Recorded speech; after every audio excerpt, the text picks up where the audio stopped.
মা শোনো, 14ই ফেব্রুয়ারির দিন আমি বন্ধুদের সাথে সবাই মিলে ঘুরতে যাব। আমার কিন্তু বাড়ি আসতে দেরি হবে, বলে দিলাম। আচ্ছা ঠিক আছে। কি গো মা, তোমার কি আমাকে একটু সন্দেহ হয় না? আমি যে ওই দিন একটু দেরি করে বাড়ি ফিরবো বললাম, তোমার একটুও আমাকে সন্দেহ হয় না? কিসের সন্দেহ করবো তোকে আবার আমি? ধুর, আমি তো তোকে পছন্দ করি না, তুই আমার পেটের মেয়ে। তাও তাহলে বাইরের লোক তোকে আবার কে পছন্দ করবে? তুইও না, নিজেকে কি মনে করিস?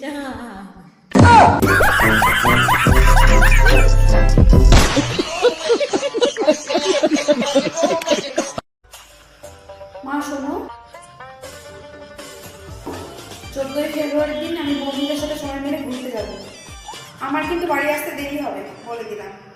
আচ্ছা ঠিক আছে। কি গো মা, তোমার কি আমাকে একটু সন্দেহ হয় না? আমি যে ওই দিন একটু দেরি করে বাড়ি ফিরবো বললাম, তোমার একটুও আমাকে সন্দেহ হয় না? কিসের সন্দেহ করবো তোকে আবার আমি? ধুর, আমি তো তোকে পছন্দ করি না, তুই আমার পেটের মেয়ে। তাও তাহলে বাইরের লোক তোকে আবার কে পছন্দ করবে? তুইও না, নিজেকে কি মনে করিস?